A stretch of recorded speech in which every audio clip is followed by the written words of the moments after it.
Yan, so isang mapagpalang araw po sa inyong lahat mga farmers. Good morning and good morning. So today is Monday, October 9, 2023. So welcome po dito sa aking channel, Search at the Farmer, ang gurong magsasaka ng Sibungas, Cebu, Philippines.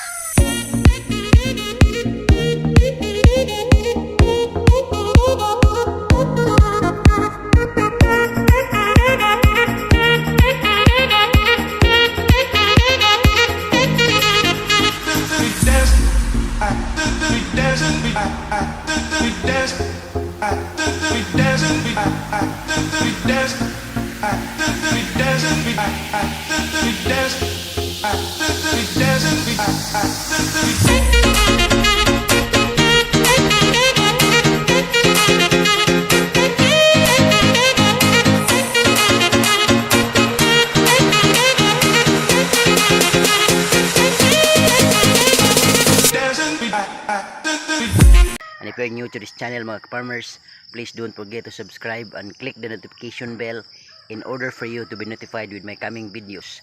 Thank you and enjoy this vlog.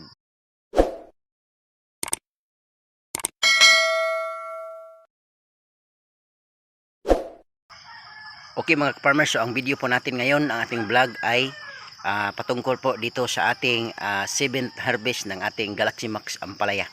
Okay, so bago po natin ipagpatuloy mga farmers, shout out muna sa lahat ng ating mga tagapagsubaybay all throughout Luzon, Visayas and Mindanao. And also shout out sa lahat ng ating mga subscribers. At sa mga hindi pa nag-subscribe, huwag niyo pong kalimutang isuportahan si Search at the Farmer. And mag-subscribe po kayo. Okay? Dahil dito ay pag-usapan po natin ang mga farming contents na nakabase po sa ating mga experiences. Okay? So, yan po. And then, shout out sa ating mga gwapong mentors, no? Ulit-ulit. Maraming salamat, mga agaw. Agaw Jupil Farmer, anak ni Matoy, and also agaw Pino, Uyang Giren Kaminadi. Okay? Shout out nga agaw. And also, shout out sa ating mga tagapagsubaybay also.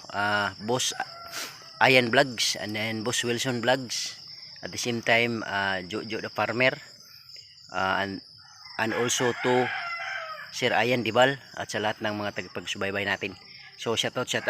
And also sa ating mga kaibigan sa Duguan, Sibungas, Cebu, sa Redondo family. So Lolo Alberto Redondo, Lola Joy Redondo, at the same time kay Ate Janice Francisco, Ate Ivy Sibilia, and also to Ate Tessa Sordilia, and also kay Pete Andros Bilia. Shout out dong.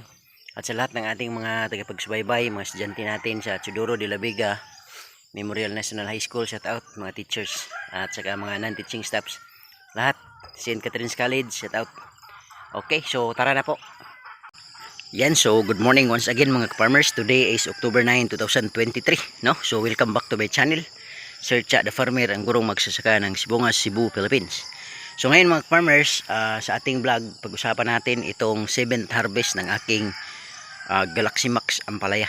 Okay, so ngayon mga farmers, dito tayo video sa first plot natin, then meron din second plot, fourth plot, saka third plot. Ngayon dito muna tayo mga farmers, pagkita ko yung first plot leaf phase ating harvestin. Dito ko ipapakita yung videos at the same time sa kabila. Okay, so ito po yung ating i-harvest ngayon mga farmers. Kung makikita ninyo, hitik sa bunga mga farmers. Yan, daming bunga hanggang doon.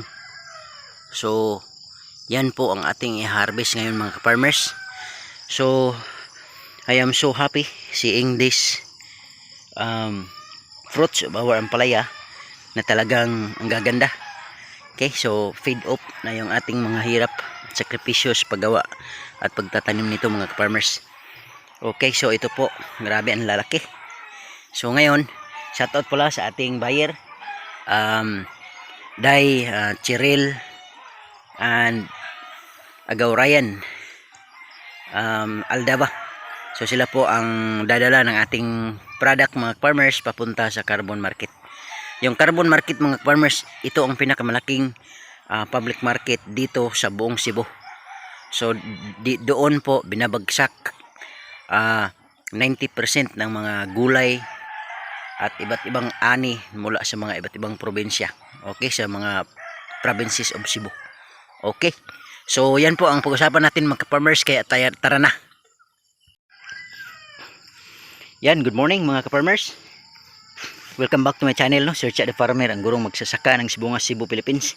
So ngayon mga farmers, papakita ko na sa inyo yung ating na-harvest ngayon.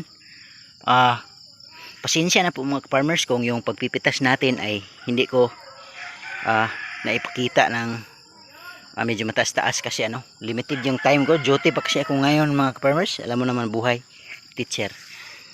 Teacher tayo sa maga, tapos part-time farmer din. Kaya nagmamadali tayo. So, I am proud to present to you mga farmers yung harvest natin. 7th harvest natin ngayon. So, grabe. Tingnan nyo mga farmers. Grabe ang dami. So, yan mga farmers yung ating harvest, no? Ngayon, tansya ko mga farmers, abot to ng 100 plus kilos. Yan. So, ito yung first plot natin mga farmers. Grabe, hitik sa bunga at saka, mga farmers, yung ating harvest ngayon. In God's grace, 7th harvest natin. Grabe, naniniwala na ako sa word na 7 is the perfect number. Okay, it will 7 represents the 7 page of King James Bible. Grabe, ang importante lang talaga magsusumikap mga ka-farmers para magkaroon ng harvest. So yan po ang ating harvest ngayon mga ka-farmers. Okay, so yan. Ang kagandahan pa mga farmers ng ating harvest ngayon is 95% good ang size. At the same time, parang primera ba? Wala masyadong segunda. Okay. Grabe talaga. Ang ganda.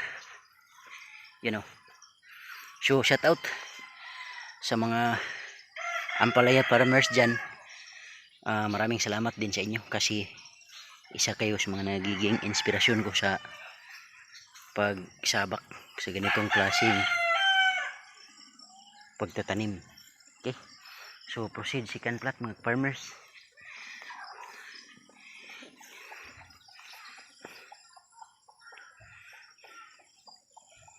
Yan, so ito yung ating second plot mga farmers. Although nag-harvest na tayo, ang dami pa rin bunga. So itong mga to pang 8 harvest ngayong Webes kasi Monday ngayon. So transition 2 days harvest na naman. Grabe, ang blessings, grabe talaga. Ganyan. So sa second plot natin mga farmers, ganun pa rin, daming harvest. Hitik na hitik sa bunga ang ating ampalaya ngayon mga farmers, kaya nakaharvest tayo ng marami. Okay, so yan po yung mga na-harvest natin mga farmers sa second plot. Yan tingnan mo. Ang ganda nito mga farmers.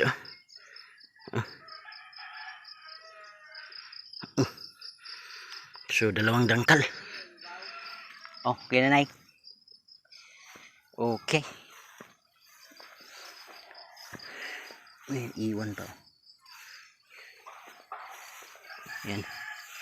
Tapos puntahan natin dito sa third plot mga ka-farmers. Yan. So ito yung harvest natin sa third plot. Ganun pa rin. Kung makikita nyo, ang dami.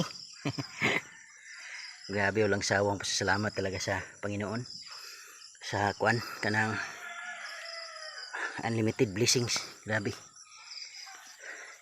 Yung mga reject nito mga farmers, bibigay natin sa ating mga ating mga kapitbahay.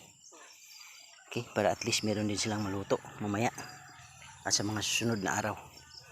Okay, so yan, may mga bunga pa tayo, marami mga farmers. Yan. Okay, so ganyan mga farmers. Itong ating ampalaya mga farmers, Galaxy Max F1, yung ating number of days, yung edad ng ating ampalaya is 51 days ngayon. Okay, so last vlog ko kagabi, kahapon na-upload ko kagabi, 50 days. Ngayon ika 51 days ng ating ampalaya mga farmers. Sa mga may mga nag-aampalaya din, usually in 50 days na edad ng inyong ampalaya. Kumusta yung harvest? Or ikailang harvest na po mga ka-farmers? Itong akin, ikapitong pitas. So 7th harvest mga ka-farmers ng aking ampalaya. Okay. Yan. Tapos kahapon nagpruning tayo mga ka-farmers sa baba. Okay. Yan. Ito mga harvest natin, madami. Okay na okay mga farmers. Ano lang talaga, sikap-sikap lang. Tapos dasal sa ating Panginoon. Yan. So yan po ang ibig kong sabihin mga farmers, nagpruning tayo kahapon. Almost whole day nagpruning ako, dito lang ako. Kaya malinis yung baba talaga, wala nang dahon na naka touch sa ating plastic mulch para maiwasan yung pag-akyat ng punggos. So yan mga farmers ang ating third plot ngayon. Dumako naman tayo sa ating fourth plot mga farmers dito. Yan. Kung makikita nyo mga farmers, if you can observe, yung sa baba na part yan hanggang doon sa pinakadulo, kung makikita nyo, no leaves touching the ground or the plastic mulch, kasi yun nga pinupruning natin kahapon. Okay, so ito yung harvest natin ngayon, fourth plot mga farmers. Grabe, hitik na hitik sa bunga talaga.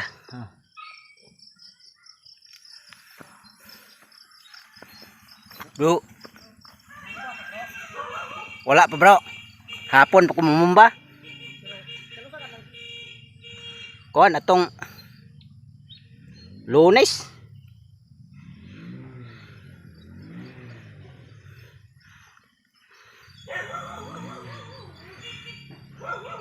Yan mga ka-farmers, grabe ang dami. Grabing harvest karong adlaw gid. Pang pultang talaga yung harvest mga ka-farmers. Yan. Tapos yung mga sizes natin, grabe. Kaganda. Malulupit. Grabe talaga. Napansin ko rin mga farmers yung ampalaya na nakatago sa mga dahon ay medyo light colors tulad nito. Medyo light kasi hindi sila na-expose sa araw. Kaya ganyan. Okay. So ito, meron tayong mga segunda mga farmers, ito mga baliko. Segunda. Pero hindi yan yung reject, iba yung reject mga deformities yan. Ito reject, ganyan. Reject yan. Ito segunda. Okay, so ito yung last plot natin mga ka-farmers. Pakita natin dito sa bandang likod. Yan, tingnan nyo naman mga ka-farmers, ang dami. Hanggang doon, dami. Okay, ito pala yung pang farmers, hindi ko na ipakita sa vlog ko kahapon, yung left page ng ating additional trellis. Ito po, yan po yung sa kaliwa na banda, hindi natin na sama sa video natin kahapon. Okay, so yan po ang ating vlog ngayon mga ka-farmers. Maraming salamat. Okay.